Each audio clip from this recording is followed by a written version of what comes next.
All right, I will call the Tuesday, July 15th, 2025 meeting of the Monona Landmarks Commission to order. You've noted the roll. Yes. One member is appearing via Zoom. Is there a motion to approve the minutes of the June 26th meeting? I motion to approve the minutes.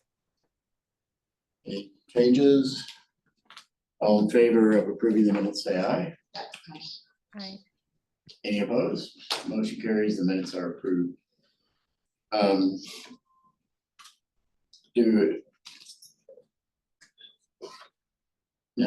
Do any of you want to appear on the base on any of the items on the agenda? I know actually want you to hand me the appearance. Yeah, so I believe they're both for the public hearing, 7A. Both registered. Yeah,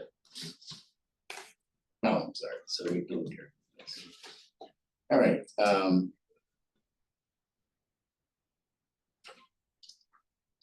Never seen order of business. I just added that in case so we can skip to the two items where we have, guests presenting, or so we can, the unfinished business is just purely commission business that we Right. can do at the Yeah. end.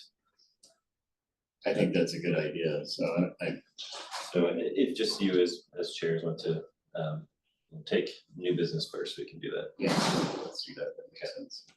So then we'll move down to 7A, new business public hearing for Erica Fox Gehrig on a request for consideration of the nomination of the home at 5903 Winnequa Road as a locally designated Monona landmark structure in accordance with the municipal code of ordinances, section 480-20 sub D and sub E. Erica, come on up. Thank you.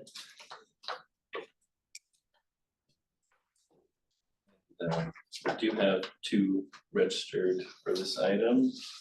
Yes, in addition, Kurt Stute, 6003 Winnequa Road. And Paul Berger. What you like? Okay, Dernbach, thank you. Registering in support, or yes, registering. And I also received three via email. Jan Marshall Fox of the Bungalow Inn is the neighbor. She registered in support, as did Mark Gehrig. He is the spouse of Erica Fox Gehrig, the applicant, and son-in-law of Jan Marshall Fox, and also registered in support. And then Molly Groupie of 507 Frostwoods Road. She's the secretary of the Frostwoods Homes Association, also registered in support. Okay. There's no one here from the Thomas family, but they were notified directly of this meeting. So correct. Erica, want to go ahead? So I haven't been to a Monona Landmarks Commission meeting before. I don't know your protocol, but I'll say I'm Erica Fox Gehrig from 1811 Vallis Avenue in Madison, but grew up at 5805 Winnequa Road in Bungalow Inn, and I intend to be living there at some point in the future. So pretty familiar with the Thomas House, having had it in on the other side of Frostwoods Beach my whole life, and way before that. I believe that the Thomas House deserves designation as a Monona landmark, simply because of its importance to the Frostwoods neighborhood, of being one of the early houses, one of the early families from the Frostwoods neighborhood, being designed in the international style and being such a perfect example of it, and retaining so much of its characteristics from its original inception in 1931. And in my landmark, in the nomination that I proposed, I even show a picture of the building from 1932 architectural record and then today, and basically you can see it really looks very much the same, especially from the back. So I think it's pretty self-apparent in the nomination, which was supported by a number of people, not just neighbors, but also architects and people interested in the international style, of which Frostwoods is known as having a really high concentration of. It was also called out in the City of Monona Landmarks book from many generations ago. This is, I think, the third iteration of it, but Thomas House is in here, of course, as well as some of the other international style houses by Beatty and Strang. Beatty and Strang being the architects of record.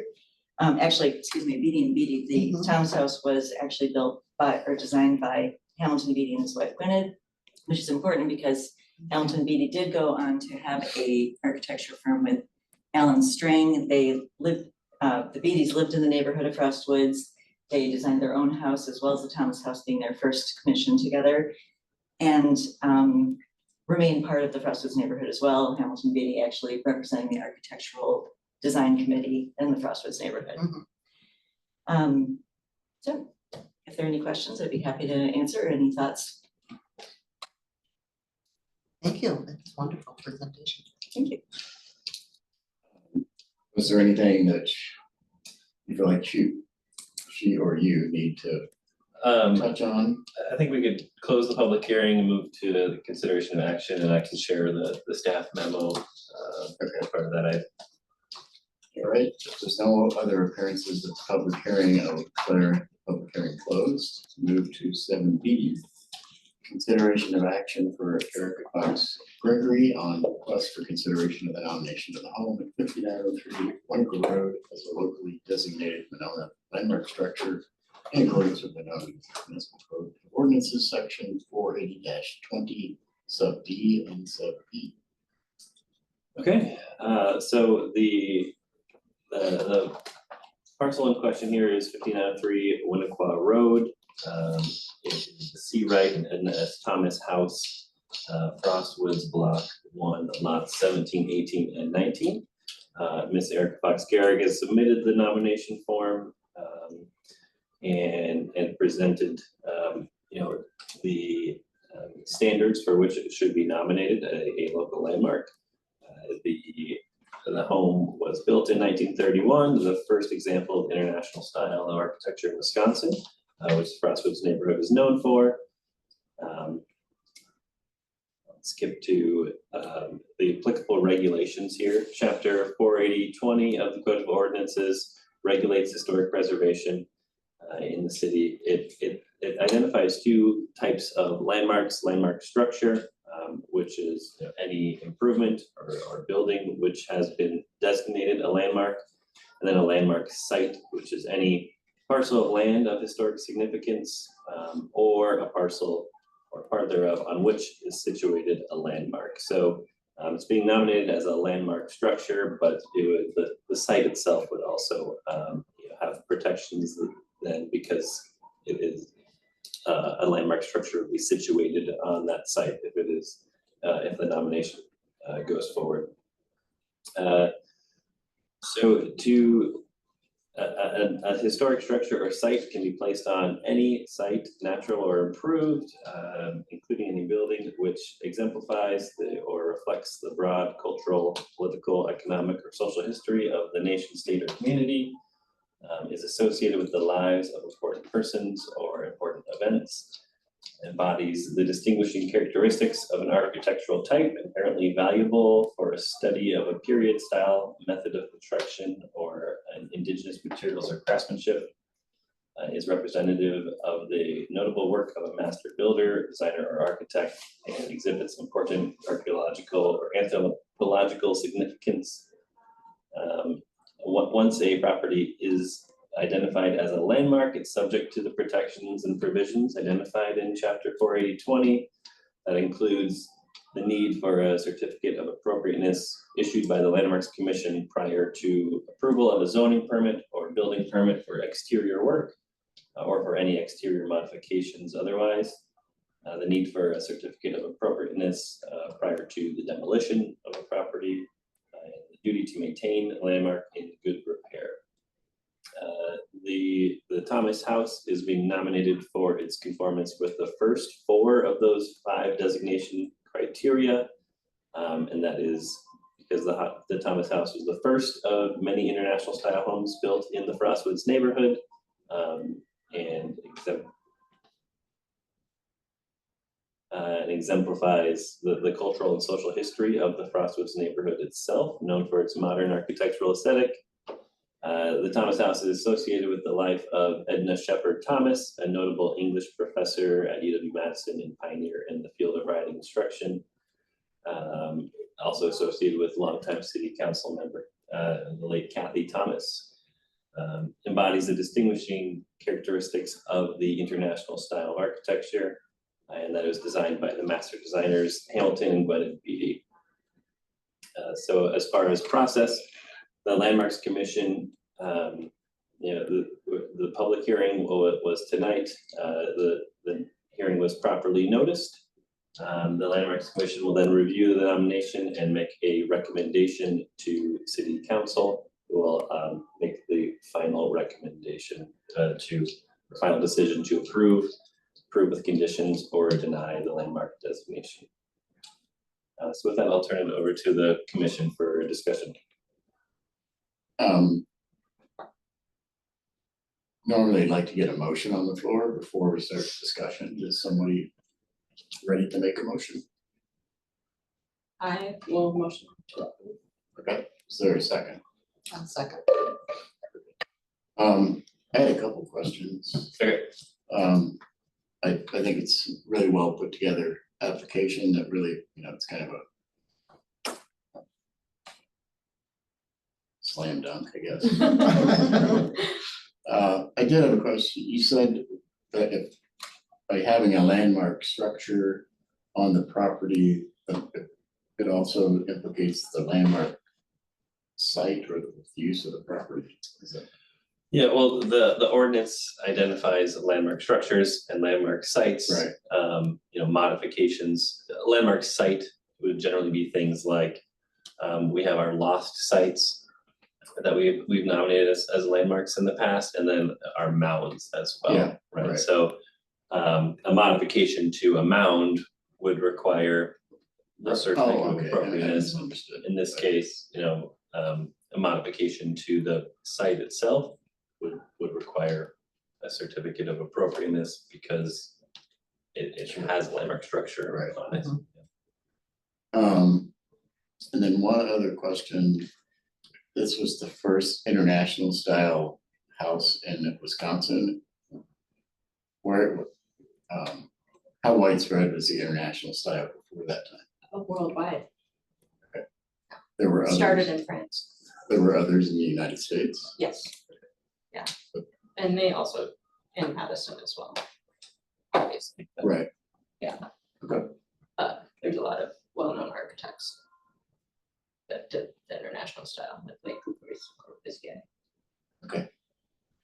Right. Actually, is it Beatty or String that studied with like was Yeah, it was Beatty, yeah. About just more curiosity than anything, but when it was first started in France. around the same time, like 2030s. Yeah. Probably post I the would First World War. After the First World War. Okay. And I would add like Philip Johnson to that, on the East Coast, so there's an interest that sort of came over Mhm. from also Germany, so East Van der Rohe, people like Oh, that. thank you. Yeah, we're sort of the beginning of the movement and more of a, Yeah. not so much residential, but more of a, commercial style buildings and Right. factories and such. So to bring it over, it's like the machine style to be brought over to a residential style was really new and interesting. Yeah, still is. Yeah. Okay. That's all that. Any other I just discussion? had one other comment. I think 5 is also applicable because it is an archaeological site. I Correct. think that, the neighborhood itself has had Correct. objects, and I think Justin will point out in his nomination for the district how important it was. It's always been a sandy beach. Right? For canoes to land, Well- It's always been occupied. it's always been Right. occupied, correct? Okay, any further discussion? Then all those in favor of the motion to approve the application signify by saying aye. Aye. Any opposed, motion carries. Thank you very much. We're gonna move on to the historic district discussion, so, you guys are interested, you can certainly stick around. Item 7C is discussion and possible action for draft National Register nomination for the Frostwoods Historic District. Justin Miller from UW Milwaukee is gonna be here, to present. Welcome. Hi, everybody. Am I a good volume? Yes. Yes. Oh, I'm sorry I couldn't join you in person. Thank you for inviting me to speak about this. I'm going to attempt to share my screen here.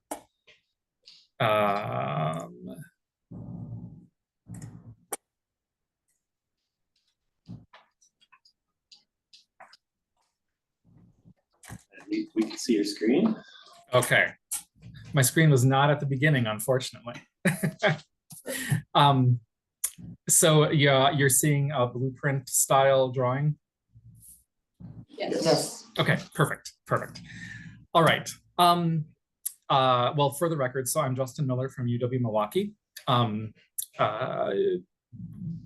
We have been working on this nomination for about a year almost. It's been quite an undertaking, and the nomination draft that went around it's a pretty hefty document. So I'm just going to try to walk through the important parts tonight. I'm happy to answer any questions. I'm not sure if Thor shared or not. We've been having some technology and software problems at the university the past couple of weeks. So we're still finishing up some parts of the nomination by that deadline of the 25th. So Frostwoods Historic District. All in all, it's essentially the same area that belongs to the Frostwoods Homes Association. So it is right on the shoreline of Lake Monona. It's bounded on the south by Graham. It's bounded on the east by Bridge Road, and then it sort of zigzags over to Pheasant Hill Road. And then it's bounded on the north by Panther Trail, and it follows the shoreline back down. So within that district, there are 142 buildings. For purposes of the nomination, 127 of those are considered contributing, meaning that they convey or retain enough historic integrity to sort of convey their period of significance. Then there's 15 buildings that are considered non-contributing. That's either because they were built too late outside of the period of significance, or because they've been really, really badly altered. In general, the district has a really high degree of integrity. So for some of those buildings to be considered non-contributing, they're not in great shape. But there are only 15 out of 142, which is a very low percentage. The district also contains... Could you just hold on a second? Go ahead. Can I just comment on this? 501 Yeah. Frostwoods is non-extent and 603 Midwood is non-extent.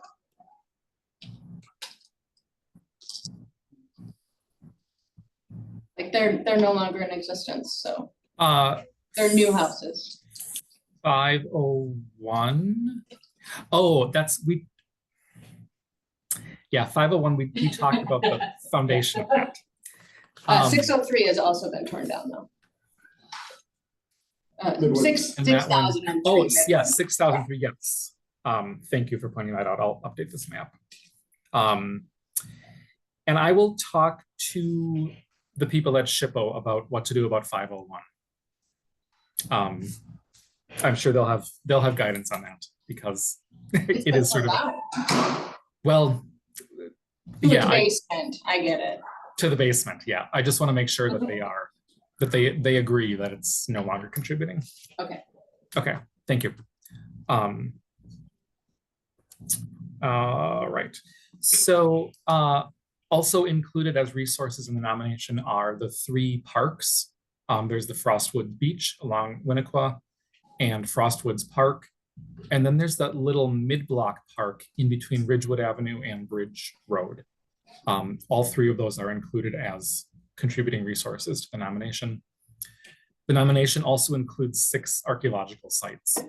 As Rebecca pointed out before, one of those sites runs pretty much parallel to Winnequa Road on the west side of the roadway. Then there's a couple other burial sites, and then there's two pretty significant groups of effigy mounds that I'll be talking about in more detail later. So all 6 of those archaeological sites are included in the National Register nomination. The nomination has 3 parts to it. It is addressing the architectural significance of the buildings. They are significant because they're a very cohesive group of mostly modern movement designs. They are visually distinctive. They're sort of unified by scale and massing and materials. The district is also important because the physical fabric of the district illustrates the planning principles of the Frostwoods Homes Association. I'll talk more about that later. This is sort of an unusual community planning and development approach here. The other area of significance that is addressed in the nomination is archaeology, because it does contain those sites. So we know for National Register nominations, there's always the period of significance, which defines sort of like when the buildings were important or when the resources were important. So for this nomination, we actually have 2 periods of significance. For the Criterion C architecture ones, our period of significance is 1911 to 1980. So 1911 coincides with the construction of the first building in the district. That's the Bungalowan. And then the 1980 cutoff sort of marks the end of this pattern of construction. I'll talk more about construction later, but it was pretty steady up until 1980. And then there was actually a 7-year gap when nothing was built in the district. So that's the period of significance for that. Under archaeology. Justin, excuse me, just Yes. just noticed that under Criterion C, it says 1911 to 1908. You got the 0 and the 8 turned around. Oh, thank you. No problem. I also have one more. Yes. 5800 Winnequa is a 2000s house. It's a newer house. 5800. At the top, next to 712 Micah. Oh, I'm sorry. Never mind. That's 5700. You got it. No, 5800. Yeah, okay. Sorry, I've been doing this same thing for about the past 4 days. So I stared this map. they're like all the same numbers on all the streets. Yeah. Okay. Yeah, any questions about like the number of resources or the period of significance? If there aren't any, I'm just going to sort of walk through, look at some pictures and walk through all those things. So starting sort of to state the obvious, Frost's Woods gets its name because it was a literal forest. There's a 1937 aerial photograph here, and it's pretty amazing because this particular tract of forest stayed intact all through the 19th century when a lot of the rest of the township was being cleared for agriculture. There's this great letter from Richard Frost, who was an early owner of the land, who considered that the forest was too beautiful to cut down, and so he left it intact. And it stayed intact up to the present, really. The trees and the landscape is going to play a really important part, which I think comes through in the nomination. Also included here, I have a real estate ad from when Frostwoods was first opened for development. This is an ad from 1931. So it's sort of like timely because the ad is, people are just thinking about the stock market crash, investments going up and down. And so the real estate ad is saying that here is a safe investment that is going to go up to buy real estate. But the ad also goes on to point out all these natural features that should draw homeowners to Frostwood. So they're talking about the trees in the autumn, and they're talking about Native American effigy mounds and all kinds of, like, they're really emphasizing the natural beauty of the site. One other thing that I should point out in this real estate ad that I mentioned in the nomination is that Frostwoods did have racially restrictive covenants built into the deeds from the very beginning. Starting in 1931, we see there are racial covenants in the deeds starting in 1931. Those lasted up until 1948, when the Supreme Court made racial covenants unenforceable.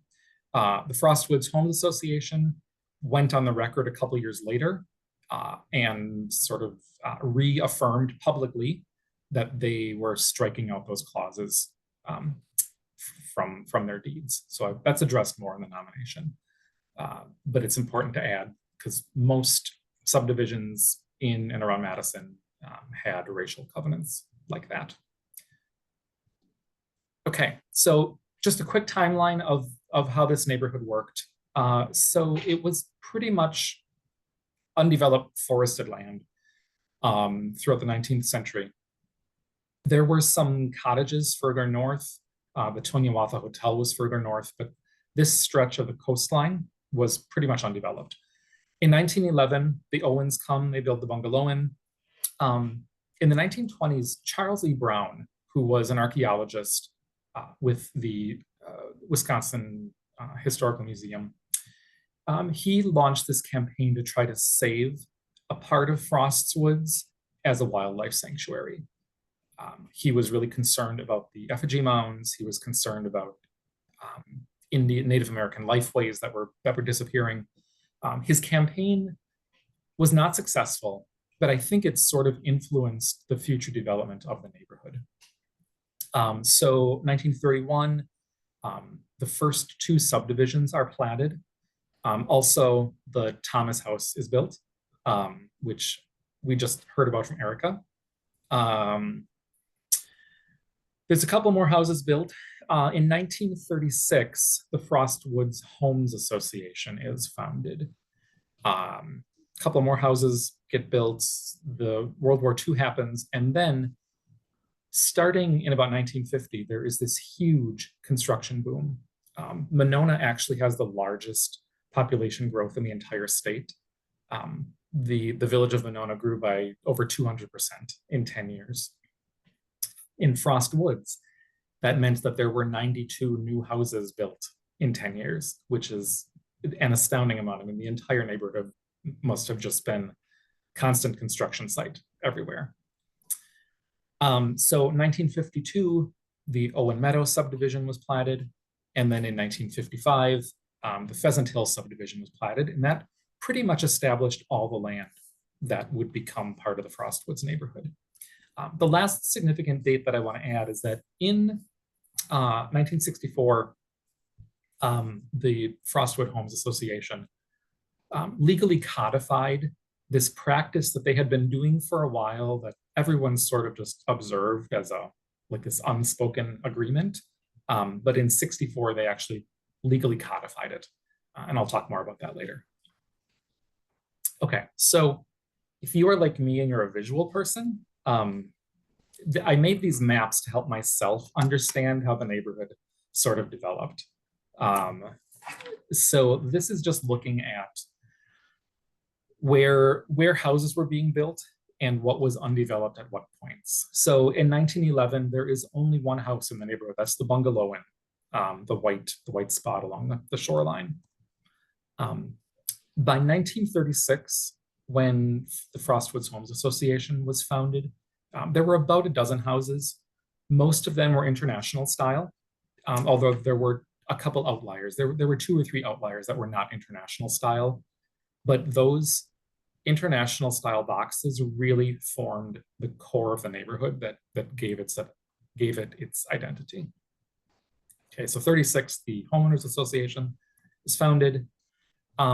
between 36 and the war, there's a couple more houses built, not a lot.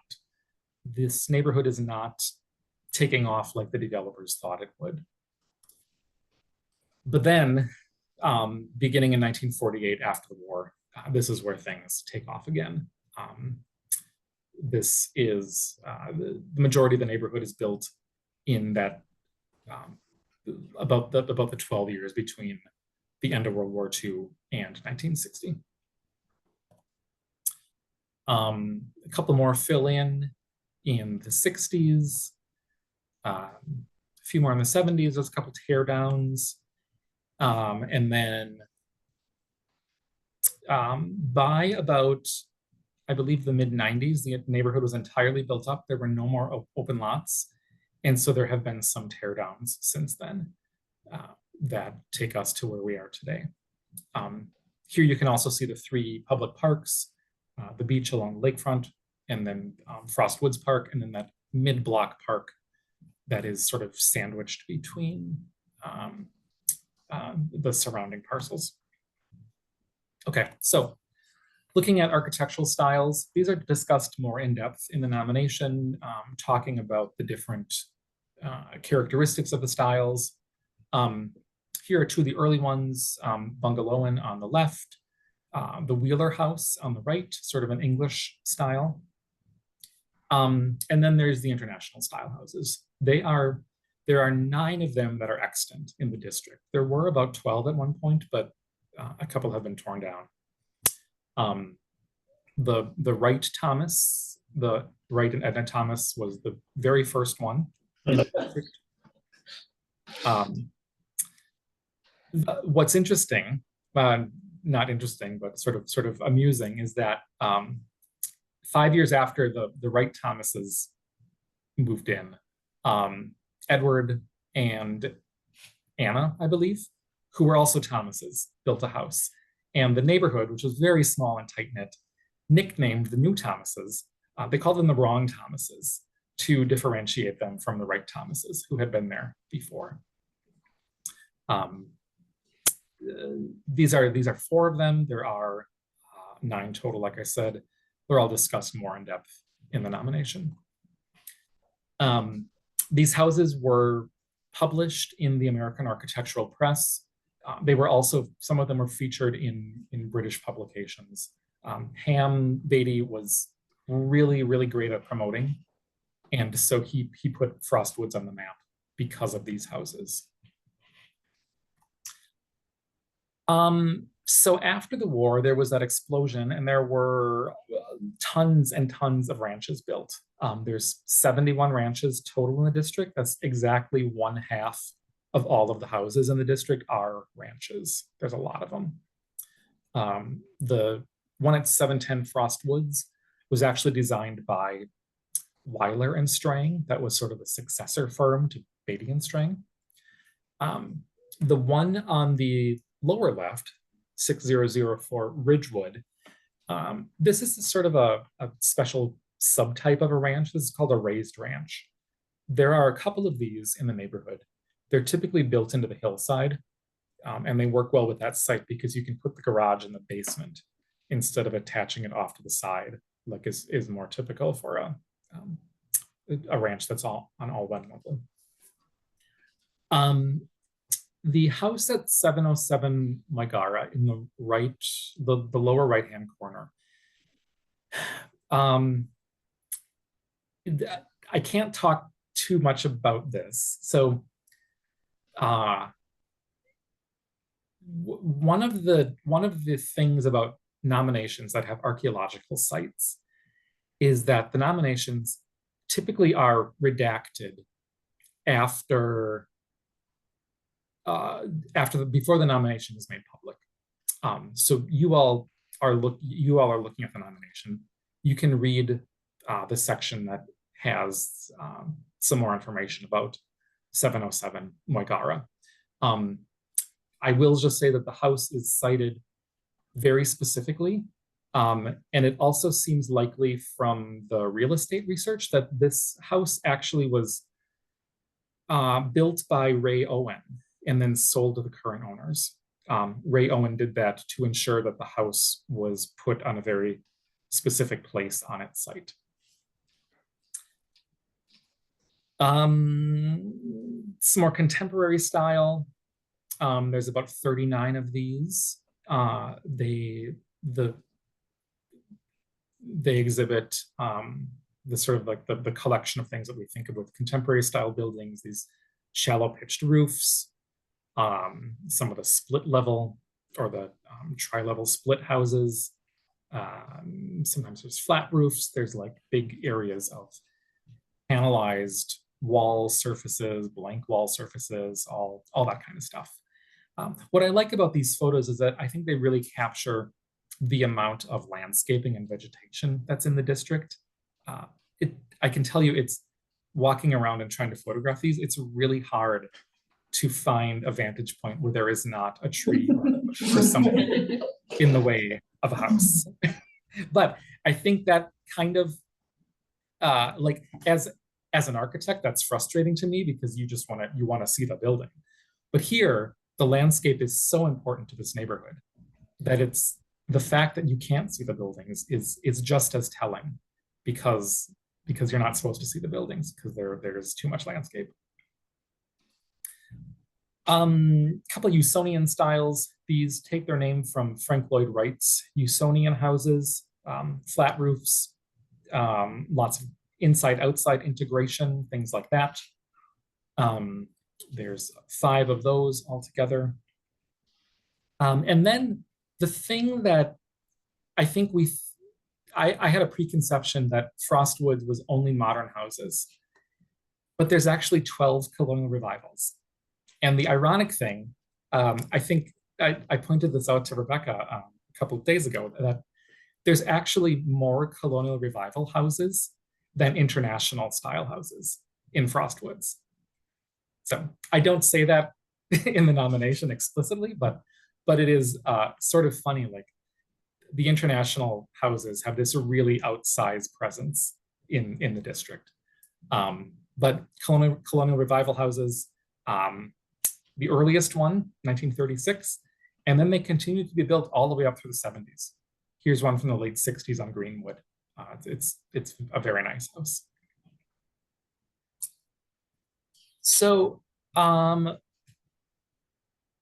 this is getting into the community planning and development part of this.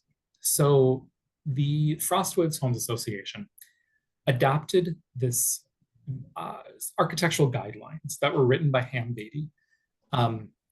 This, I'm sure you've all seen this in various documents at some place or another, but this is the sort of the preface to Ham Beatty's guidelines. And he is saying, he's like name dropping all of these architects that we now recognize as being the icons of the early modern movement. So Corbusier, Walter Gropius, Albert Frey,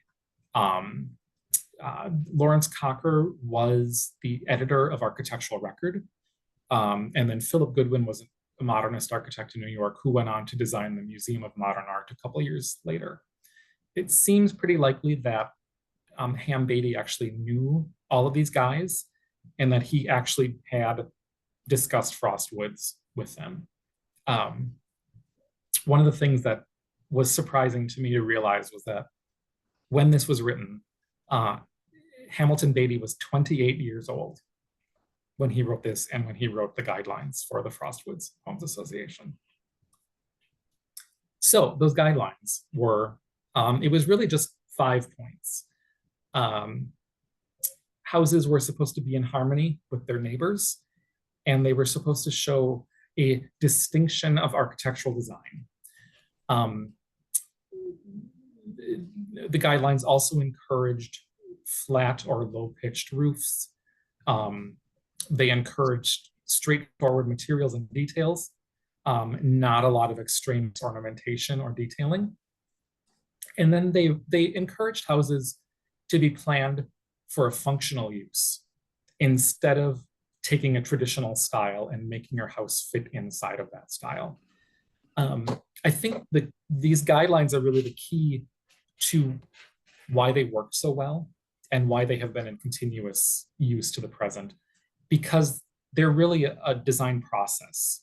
They're not saying you have to design in a specific style.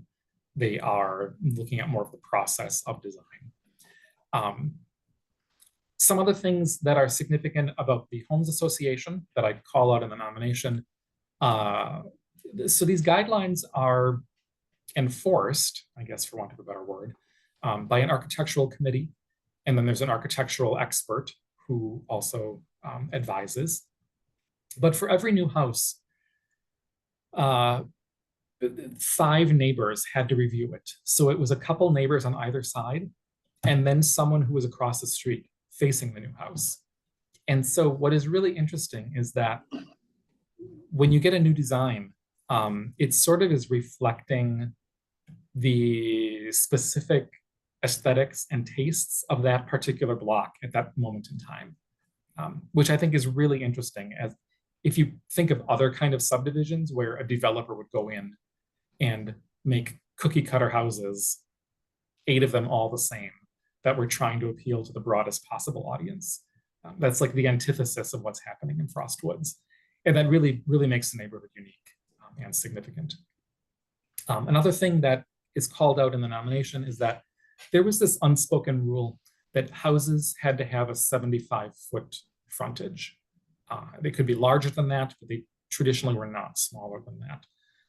The HOA actually, in the late 50s, early 60s, there was some pressure on them because there was so much demand for building lots that people were trying to buy individual 60-foot wide lots. And so the Frostwoods Homes Association actually legally codified that requirement to have a 75-foot frontage because it was the practice so far along. And I think that that custom of having at least a 75-foot frontage really contributes to the kind of spacious feeling of the district. Again, it's the vegetation. These are just some street views of various streets. I kind of chuckle to myself because the nominations for historic districts always require street views. And the idea is that you're supposed to see like all of the houses in a row along the street. Again, this is Frostwoods. I especially like in the lower right-hand corner, this is on Bridge Road, sort of at about the corner of Owen, looking as south. So on the right-hand side is Frostwoods, which is incredibly densely vegetated. There's like trees and shrubs and like all kinds of levels of planting. And then on the left-hand side of the street is a different subdivision, not in Frostwoods. And the lawn is clipped to the curb. And there's like one lollipop object tree in every front yard. I just think it's a really interesting contrast between what is in the district and what's outside of the district. So I'll be including all 4 of these photos along with the nomination as well. So just very quickly, the other aspect of this is the archaeological resources. So there are 6 archaeological sites. This is a map that Amy Roseborough at the Wisconsin Historical Society shared with me. This is sort of showing where the sites are. These are not the extant, any of the extant resources. These are just where the sites were recorded. I'm not going to be showing images of where the specific extant mounds are located. Again, because the meeting is being recorded, we have to be sensitive about locations of archaeological sites. So the 2 big ones that we're going to be looking at are the Fairhaven Mound Group and the Frostwoods Mound Group. These are kind of related to the outlet mounds, which are located south of the district. The outlet mound is listed in the National Register. It's also a Monona landmark because there's a park around it. So Fairhaven mounds are up north There were 2 panther effigies at one point. The road that is close to these is named for the effigies.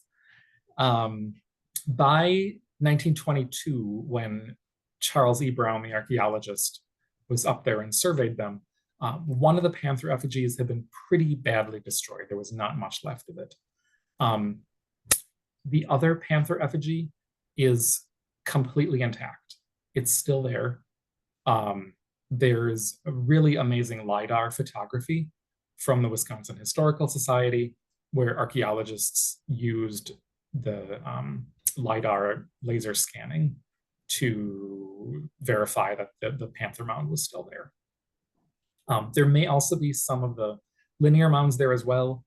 Those are harder to detect with LiDAR, and no one has done any sort of investigations in those. The other mound group that's significant is the Frost Woods mounds. These were actually first recorded in the 1850s when Increase Lapham did his survey. He included an illustration of the Frost Woods mounds as on the third lake. Also, here is a survey sketch that Charles Brown did of the bird effigy in Frost Woods. The bird effigy is still totally intact. There's also a conical mound that's totally intact, and there are 2 linear mounds that are totally intact. If you read the nomination, the unredacted nomination, which you'll all have a copy of, there's a pretty fascinating correlation between the location of these intact mounds and the way that the streets were laid out and the way that individual homeowners chose to place their homes in order to preserve these mounds. So there's a really great story of preservation that I think it sort of speaks to the ethos of the community. So that's a walkthrough through the nomination. I just wanted to end with this photo because I think it really sort of brings everything together. It's the architecture, and it is those wide lots, the community planning part of it, and then it's the natural environment. And those things all come together to make Frost Woods a really, really distinctive and really significant neighborhood. This was a really fun nomination to work on. I really enjoyed it, so I want to thank you all for the opportunity to do this.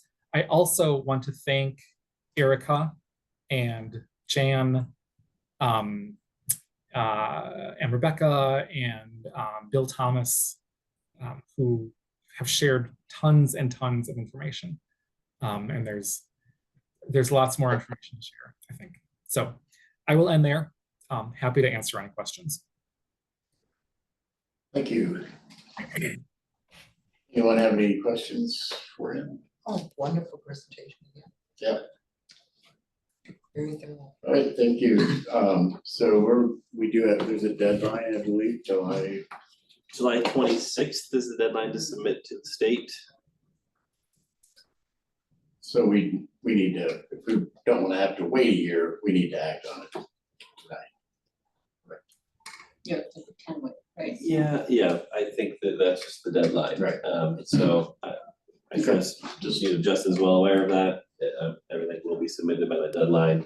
I think, the form, because of the Milwaukee's technical issues in recent weeks, they don't have, the packet or the form 100% complete. So, I think we can just, if there are changes that the commission prefers to see, we can do that individually through me and through Justin.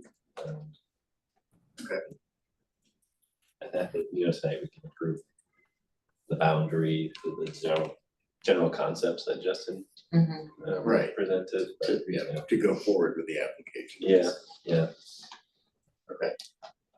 Someone want to make a motion to that effect? Can I just ask one question, Justin? Mhm.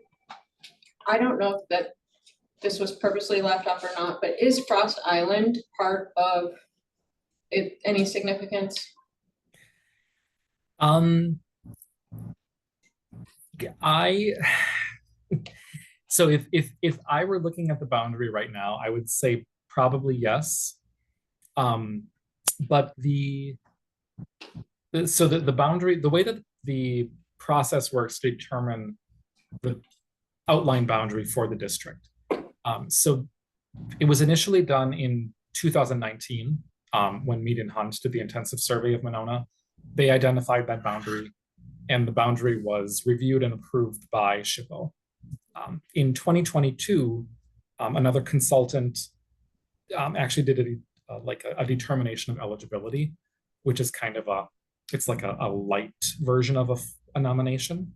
But they looked at the boundary again. They used the same boundary, not including the island. And that boundary was reviewed a second time by SHPO, and SHPO said a second time that the boundary did not include the island or some of the houses north of that line of Panther Trail, like north on Henawa or McKenna, that I believe are part of the association. Those were also left out of the boundary. So we had to go with that boundary that had been predetermined. So that's a very long way of saying no, the island is not included. Okay, thank you. So we want to make a motion.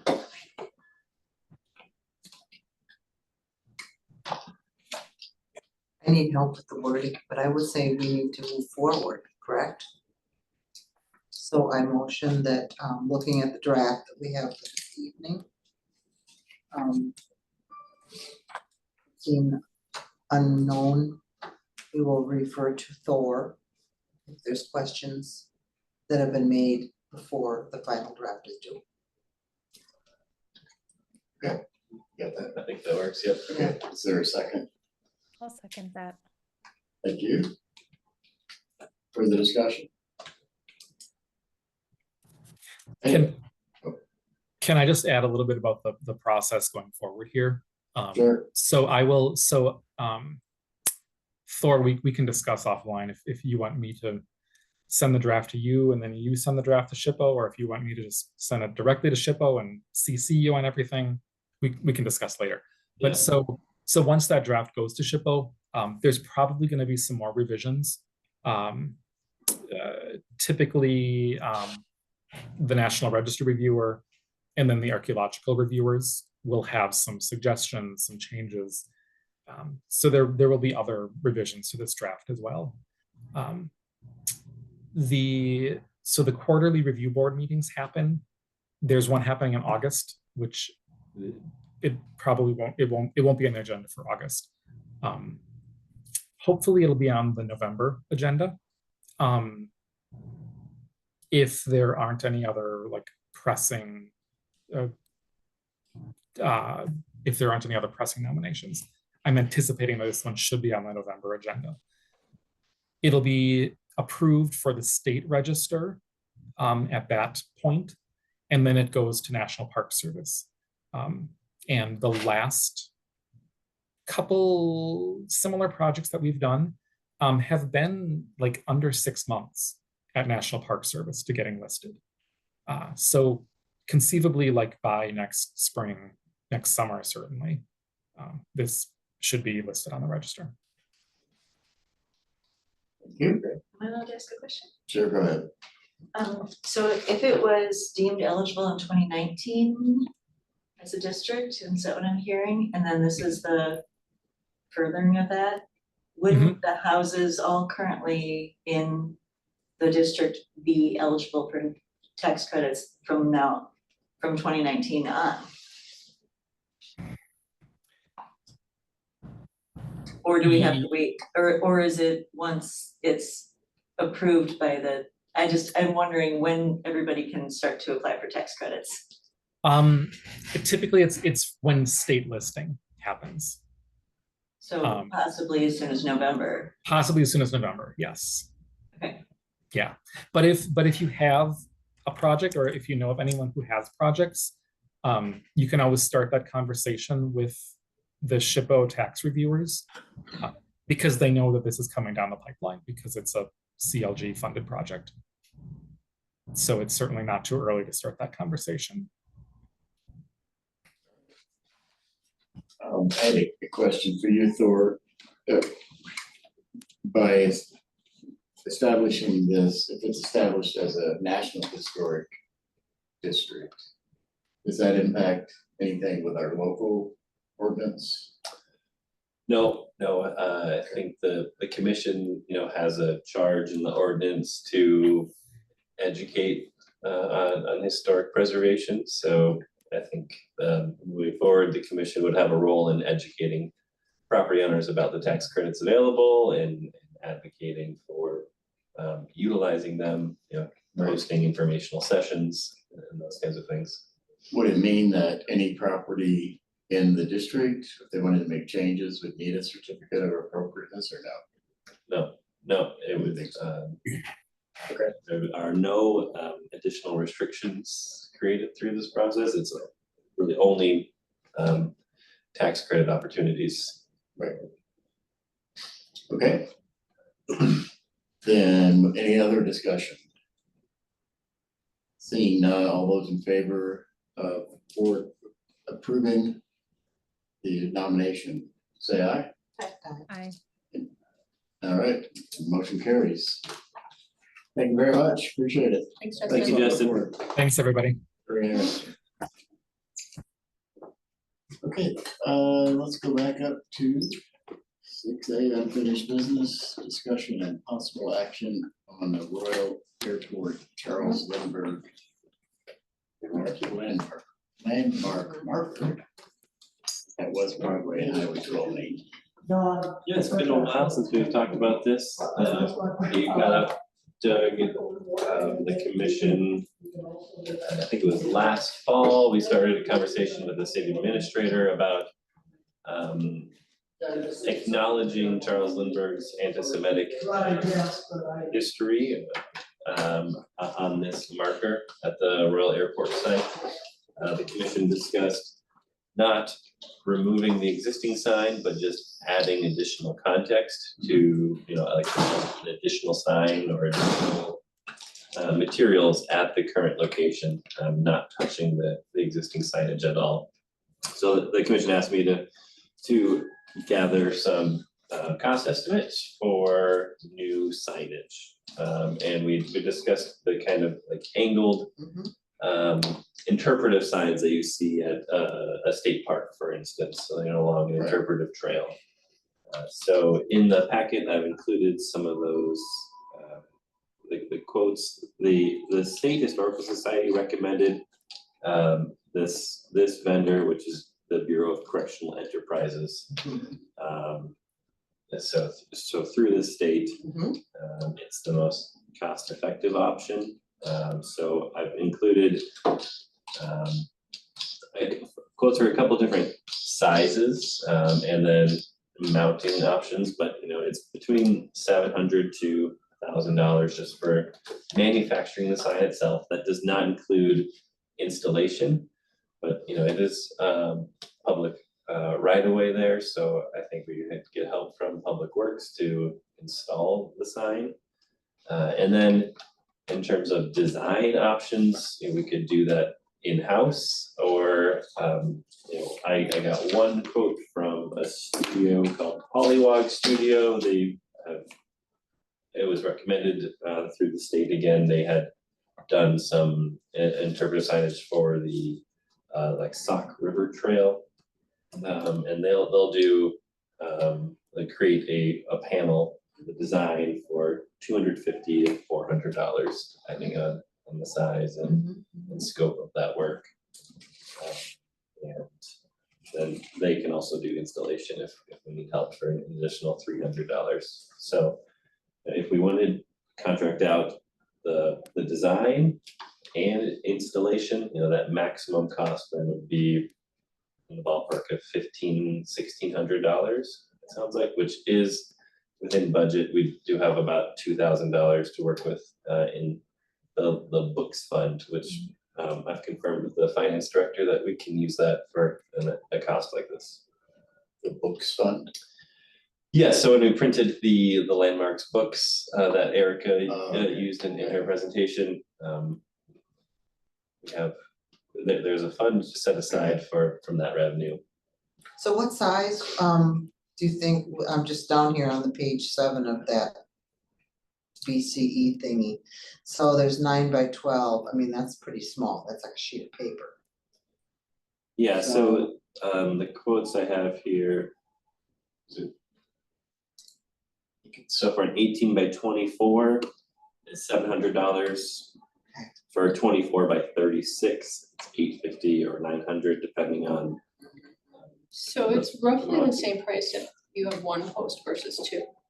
So it looks like. Yeah, So is that, do we have to worry about maintenance around the post or the pad under the post, size if we use 2 posts versus 1 post? I'm sure getting that- technical, I'm just Yeah. saying, It's aluminum, so I'm just I saying wouldn't for go with those, wood. no, but I'm just saying for a mower deck to get around, or do you want a Sure. pad, or is it 1 post in the ground that they can weed whack? Would it be on a concrete? It'd be, Is there a concrete pad now? Is it currently in the grass or I think it's on, it's got stones around it or something? yeah, here, let me pull it. It's single post, that was Maybe the, been removed.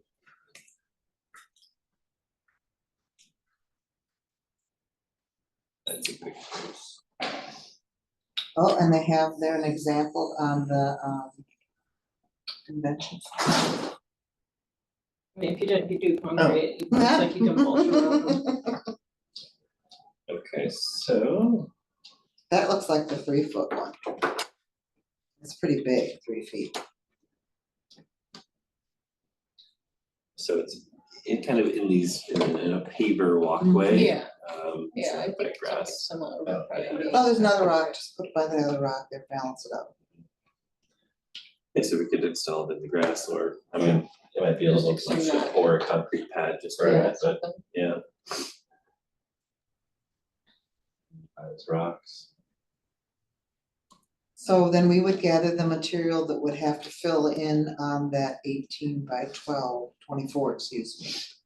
And then present it to that polywog, is that what you're thinking? Would they not gather the Or did they information? gather? Yeah, they would do the design work. Okay, I, and the gathering of the information and stuff. well, we talked in the past about, you know, the sensitivity of Right. the subject matter and, you know, engaging the community in that, so. But we can do a lot more visuals on a sheet like this too, you know what I'm saying, versus a brass monument where it's just text. This type of pedestal post, whatever, you know, I mean, you can have a visual, I think that's why we're looking at these, because we've Right. already decided that's what we want. right? Yeah. So, but then how do we decide what the visual is, or does polywog do all that? I think they would help us. Yeah. wouldn't they? Okay, It could be a collaborative effort. okay. My question was, we had previously talked about talking to a historical society of some sort to provide details that would be included on the sign. Is that included in any of this cost? And or how would we go about that decision making? Yeah, I don't believe there'd be any cost associated with, you know, reaching out to a historical society for their help. You know, if we were to hire a consultant, there would be, but I don't know if that's necessary, if that'd be beyond the scope of this project. I would leave it up to the commission to decide on process for, you know, with the stakeholders that you want to engage. Who might that be, and just the process for generating the language and who should have a voice in that.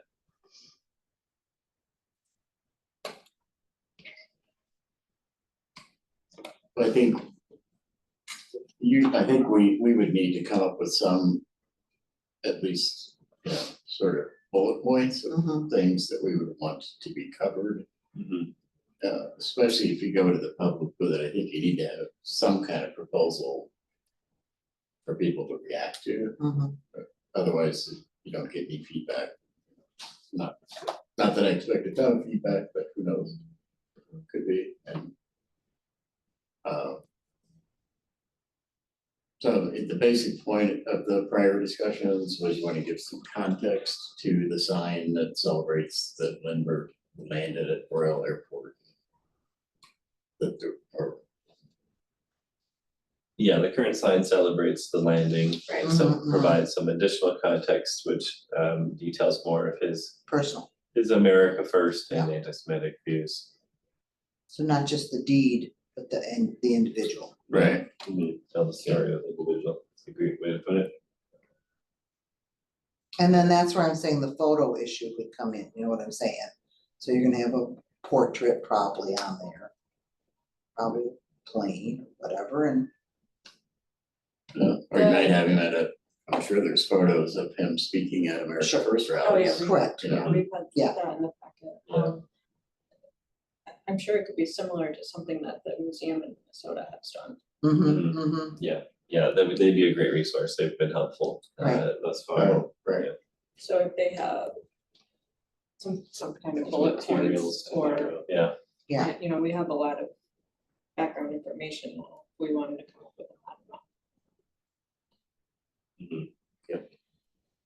So you're wanting us today to possibly at least recommend which size? I think Sign just or- to identify next steps necessarily, I think this was really just to see if these cost estimates were within feasibility, if the commission, based on that, wanted to move forward. We certainly don't need to make any decisions today, but Right, just okay. agree on next steps. so roughly you're saying about $1,500. On the high end, Yeah, on the yeah, high end. and I think Right. we could do installation in-house. Mm-hmm, So then probably closer to like 12 or 1300. mm-hmm. And it's possible to do the design work in-house too. I mean, for 400, if it's only $400. Yeah. I mean, Yeah. Let them stare at the screen. Yeah. Design all day, I'm not doing it. Yeah. Yeah. Um, Yeah. Yeah, I don't think that's an outrageous cost. Yeah. No. And just, So yeah, you need, just where to go next? Do we move forward Yeah. with this or not? Yeah. And then what's the process for generating the content? Will So Is someone it take it possible on to or reach do it back together? out to Polywog to see if they add like how they go about adding content and getting content, or do we need to give them content? cause maybe Yeah. that's part of, like you were saying, we could find it where they would charge us $250 an hour to run. Yeah, I mean, I No, think it was we total- would want that was to their total provide, cost. It's two- I mean, we can provide them Use with the everything vision. you provided in our Right. package, Yeah. and that's a lot, Right. so. yeah. Yeah, I And- can and clarify the Christine. process. You know, communicate to them that the main point is we want to provide this context. Yeah, Correct, The Yeah. marker.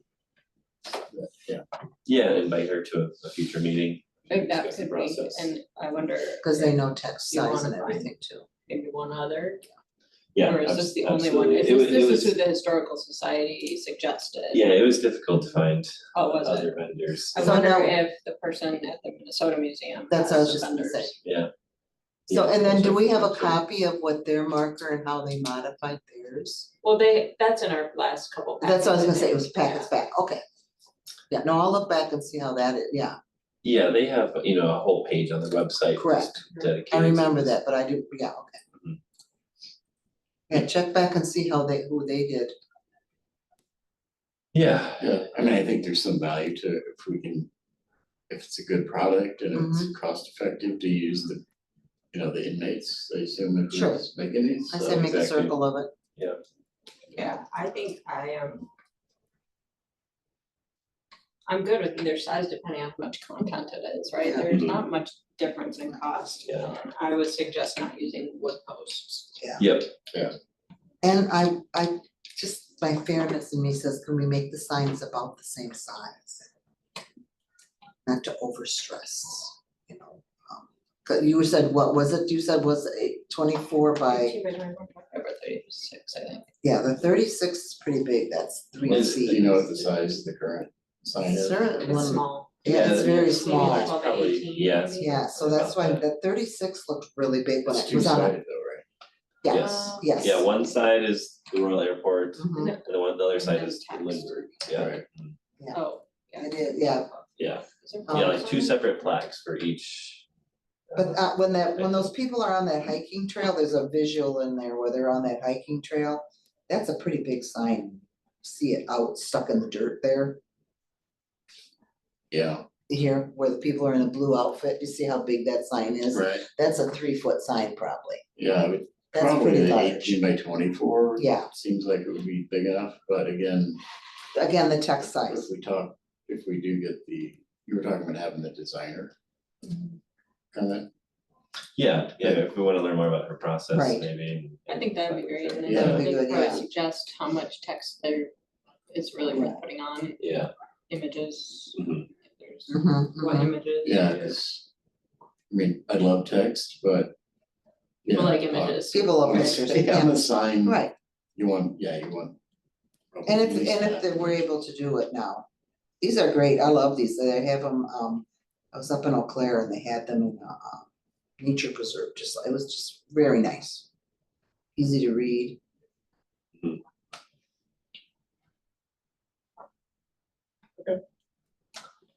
Um, So did you get a motion? I don't know. So now we need a motion, I think I have what I need to at least keep this moving forward and, you know, if in the background, commission members wanna also start thinking about maybe what some of that language will look like. Do that simultaneously. Mhm. Okay, good. Okay, And cool. since I wasn't here for that discussion, I think that was definitely the right call to leave the existing sign, not, I think it's a state requirement. yeah, well, I would anyway, because it's like, You don't wanna erase the past. right, I mean, Just he need did, to that was acknowledge it. it was a big deal. It's just a new print, Mhm. new edition. Okay, so we're good on that one. Yes. Right. We are down to 7D, staff updates. I unfortunately have no updates on the Spring Haven Pagoda, and we had that lead for a little bit with the Conservation of Sculptures and Objects Studio. And they were gonna get in touch when they returned from the Alamo project, that was in April, and I tried following up a couple more times and then gave them, one last ultimatum, and they never responded, so Yeah, I feel. yeah. Yep. it's kind of surprising they would be interested Yeah, anyway, right? They're doing Alamo and. given the scale, yeah. Yeah, yeah, I was Given their surprised. prominence, I was surprised, Yeah. yeah. Mark Hutaker, the finance director, did reiterate that, the capital budget allocation, this is our last year to Right. use it, so if we don't identify that expense this year, we'll have to make a new request. We made Yeah, signage, in the you future. use that money for signage? We talked about putting a sign in there. Yeah, I think any, site I know. improvements But would that was probably like. be eligible. Oh, it's site improvements, yeah, see, that's the difference, yeah. And I'd have to clarify, but I would believe a sign, I mean, Yeah. that's, I yeah, know, I'm just saying what Some- you can use yeah, it to use it that's- before it's gone, yeah, Well, I mean, yeah, or if there's just, preservation work that we can Right. do. Instead of restoration work, Mhm. rehabilitation work, but, I just reiterate, I'm just concerned about the safety of it. mhm, I was down there within the last week or two. And it's gonna be pretty difficult now to jump from the embankment. Yeah, they did make onto the that. top of it. Yeah. It would be like, I do not see kids playing down there. Like they used to. I miss it, there was a It might lot of be role nice. playing going on down there in the dark, in that, down in that little area. oh, yeah. John Oh, put it yeah. well, It was yeah. cute to watch. So I appreciate Yeah. it. I mean, I just, yeah. Yeah, I'll keep the commission updated if anything Sure. changes there. Yeah, I mean, I wouldn't worry about the budget, you know, Okay. if it lapses, you know. So, I mean, so be it, if we come up with a project, I don't think, you know, there'd be any problem. Assuming it's a reasonable amount, but. we can Yeah. Get it back in the I mean, budget. we, that money was specifically to do what we had previously planned to do, and that didn't happen, so. Yeah. Okay. The Alice House, so we heard from the city administrator that he has directed the Parks Director to repair the roof leak. They were aware of that. That'll be billed to the Friends Group. The Friends Group did have the signage approved at Plan Commission last night for the off-building signs in the Good. landscaping bed. Mhm. So that'll be moving forward. And with that, the signage, their signage on the house will be removed, and put in there, and then the parks sign, the leash your dog sign, that'll also be removed. Oh, that's The- nice. Jake has confirmed that, so, Are dogs Good. allowed there? I Yeah. guess On so. leash. I never really On see leash. people, I just see them by the street, I never see them Yeah, down. no, there is, yeah, and yeah, that's all I have. okay. Item E, updates and discussion on diversity, equity and inclusion efforts. Item F, updates and discussion on sustainability efforts. And item G, landmarks commission request for city staff. Already requested. Yeah, we're done. So- We're requesting what size pizza did you want? Okay, upcoming meetings are August 19th and September 16th. At the same time? 5:30. Is there a motion? I will move to adjourn. Is there a second? Sure, thank you. She's already home. Ashley's already home, Yeah. says, somebody else second. All in favor, say aye. Hi. Aye. All right, good night, Ashley. Yeah. We are adjourned. Thanks, Ashley.